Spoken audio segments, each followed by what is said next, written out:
Subaru. Meow.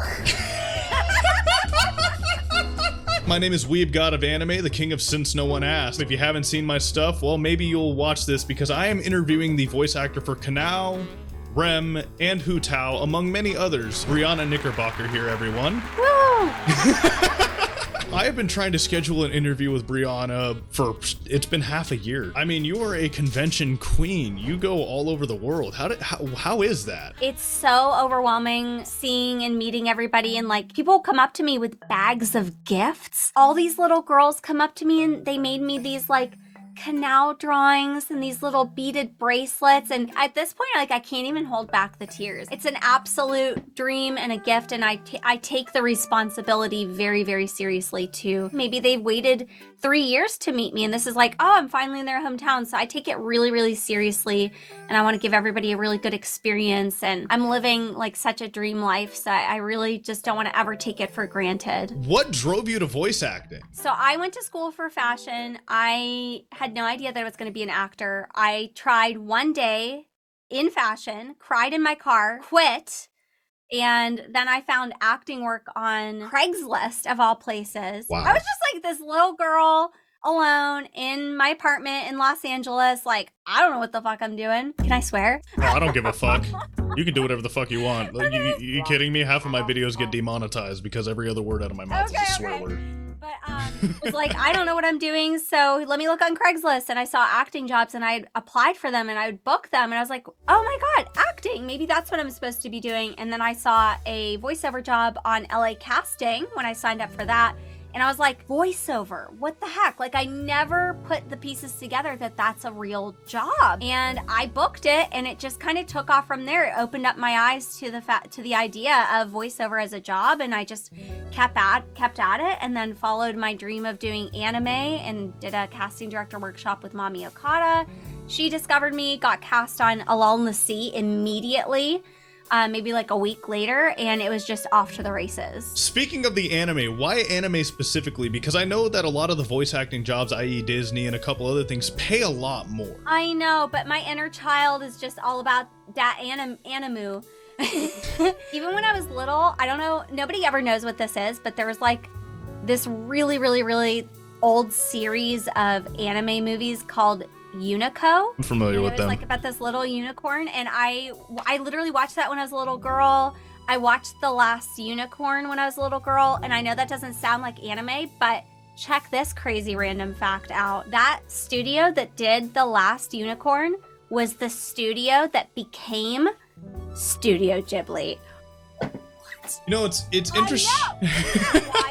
It's interesting seeing I was like, what? Yeah, it's always interesting looking into the direct roots of what an anime studio used to be, or how they were, or who these animators were beforehand. Yeah. What techniques or strategies do you use to create your voices? Because there's a very visible difference between Rem and Hu Tao. What mind process do you go through? Do you like read the manga beforehand, or do you emulate the Japanese voice actors? You know, it's so funny you say that, because so many people will come up to my table and they see my Elaine print. It's like this funny game at this point. How many people will come up and notice the Elaine print and be like, what, you voice Elaine? And people will say to me like, wow, I had no idea. And to me, I'm like using the same 3 voices for all my characters. But to everybody else, they're like, oh my god, you have so much range, and I had no idea. And I'm like, really? The Bryce Papenbrook effect. He literally uses the same voice for all of his roles.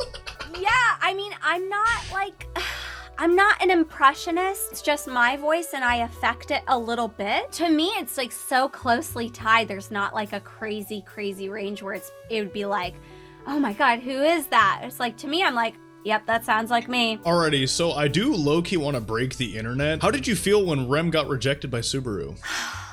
It's canon, but it's so dumb. It's like, didn't you just ask me to run away? And then I'm like, and then we talk it out, and then I'm like, okay, yeah. And then you're like, no, never mind. So going into that mindset, specifically the scene where Subaru and Rem are talking about running away, and there's the epic crying scene from Rem, how did you get into that mindset? Because there's a lot of emotion portrayed in that scene. I use the imagination method in my acting, so I just pretend. I'm just like just like when you play cops and robbers when you're really little, you know, you just use your imagination. You just play pretend. I pretend I'm Rem, and I pretend, you know, I'm talking to Subaru, and I pretend I'm in this imagined circumstance, and I just try to let it be as organic and honest as possible. And it was hitting me. There were definite tears recording that episode. How has working on season 3 been? Do you have any inside information you can give me?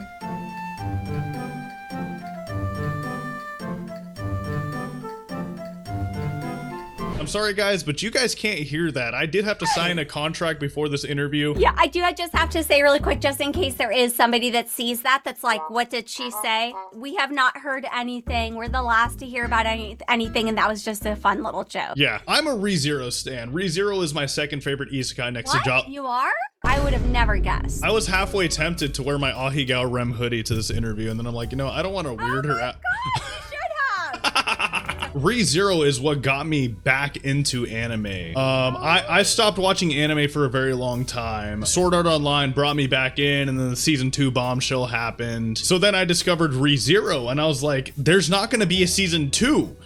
Where's season 2? It was 4 years split before season 2 happened. Do you know any insight of like why they actually decided to bring season 2? Because season 1 actually dropped and it failed. I didn't know that actually, but no, I don't know anything. They literally don't tell us anything. We'll just get an email randomly that says, okay, we're ready to start recording this thing, and would you like to reprise your role? And you're like, oh my god, I guess it's happening. Like, we just don't know anything. Alrighty, so I do have a question. We can cut this out or anything like that, but I do ask all the voice actors this. Have you ever done any, well, like voice acting? Not actually. Dude, what the fuck? It's just interesting because voice actors, they pick up a lot of roles, and a lot of the roles you don't see, and it's like, oh yeah, I'm also this well-known character from this other anime. So what is that what the fuck moment when you picked up a role? I mean, obviously Rem is a big mind-blowing one. Rin was another mind-blowing one. Rin Tosaka? Rin from Catherine Full Body. It's a video game. Catherine was like a really cult classic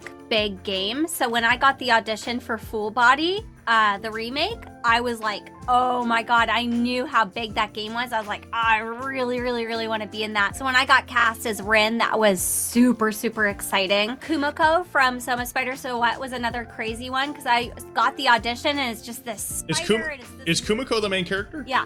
So you were the main character? One thing that I do to keep up with anime is I watch every anime that releases every season. Wow. Whether it's garbage or it's great, I do not care.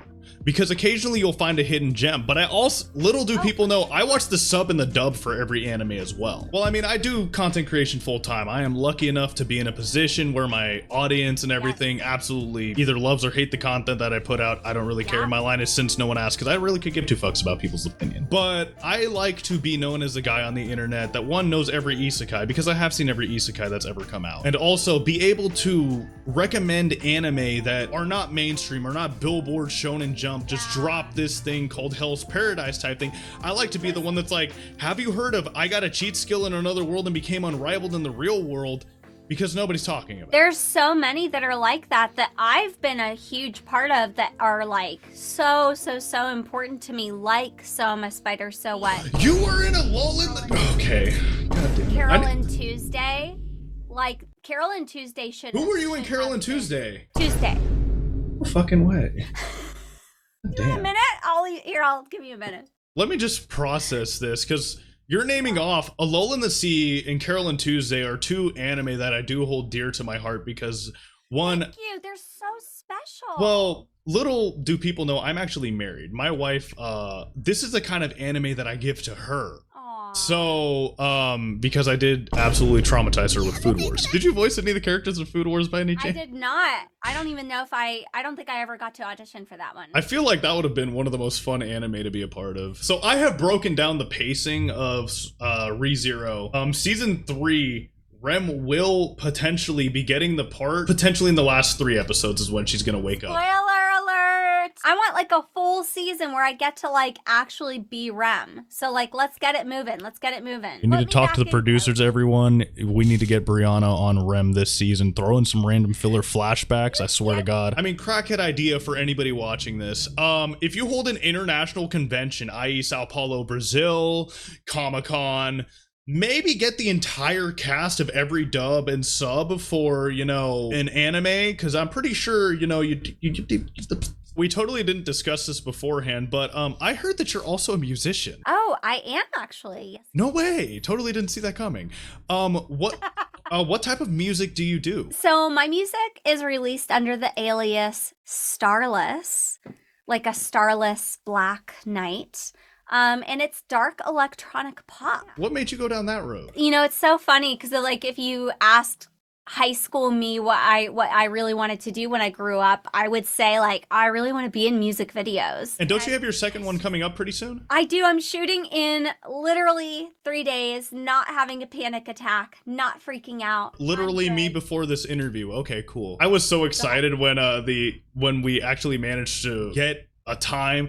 I at my entire Discord, I'm like, guys, the world's biggest Rem simp has done it. It is happening. My DMs blew the hell up. I'm glad I didn't post this on my story on Instagram because holy mother of God, I would have to sift through 10 million DMs. What motivated you to get into music? Like, do you play any instruments? I sing and I write all my songs with my voice. So my instrument is my voice. I don't play any other instruments. But I do write all my own songs. I think there are 3 covers I have out, Young Blood and X. But I don't know, I just always kept coming up with like melodies in my head, and I love the idea of doing music videos, and I love using my voice. So I just kind of like let my curiosity and those feelings kind of let propel me forward, and it just kind of all came together organically. My first songs, like if I played them for you, they're like folk. It's kind of along that, show you a side of these 2 lanes you've never seen, heating it up behind a high beam. You know, some shit like that. More on the folk side, but it was like not me. And I was like, I love doing this, but I'm not doing it the way that I want to do it. So it took a while to find my footing and to find my style and to figure out my pocket. But once I did a few years ago and I started like doing the Starless stuff, oh my God. It's just heaven on earth. Could you hit us with a few bars? Yes, I am putting you on the spot. I got this feeling I'm falling. Oh my God, hold on, my poor cat. There's 2. Stuck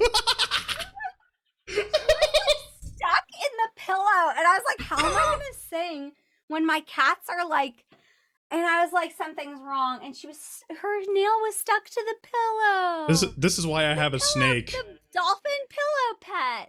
She is Starless music on every platform, guys. Instagram. I don't know if you have a TikTok, do you? I just made a Starless TikTok, so there's 0 followers on it. It's this many. Another question I have for you. How important is it for a voice actor to be familiar with the source material? I think it's beyond important because you're telling this particular story. Yeah, you're going to inject it with your blood and your experience and your tears and your heart, but it's a specific story that a writer wrote, and there's a purpose to the story, and there's a beginning, middle, and end, and there's beats to hit and stuff. It's you're serving the story at the end of the day, I think. Is your favorite part of being a voice actor voicing the characters or meeting the fans, working with directors? When I get to have like a really emotional character or really funny character and I'm working with the director in the booth, we find the sweet spot where it's like honest and you can tell I'm using my imagination and it's creating magic and it's bringing the character to life. That is just indescribable and will always be indescribable, and it really feels like magic to me, and that's one of my biggest callings in life, I think, is I just need magic in my life. I'm not a big reality person. I love feeling magic. So that's what it is for me. How do you balance staying true to the original Japanese characters while adding your own flair to it? You're gonna love this answer. I think, well, this is my own personal opinion. I think it's really interesting because how does one person book something over another person? And I've heard somebody call it ice cream flavors before. Like, you're all different flavors of ice cream. I grew up in this city and state, and I had this experience in school, and this horrible traumatic thing happened to me, and all those things create my experience and my perspective and how I relate to a character, how I present myself to other people, you know, all of that. So when I'm voicing Rem, for example, you know, all of the original stuff is going to be in there, and I'm going to be making sure I'm doing that. And I'm naturally, without trying, just going to be me doing that character. And therefore, it will naturally, without ever trying, be, sound, feel different than anybody else doing that character. Can I get you to say "since no one asked" as Rem? I'm not legally allowed to say things that are not in ReZero in Rem's voice. Would a line from the show possibly work anywhere? Oh, absolutely. Can I get you to say "since no one asked"? For the intro?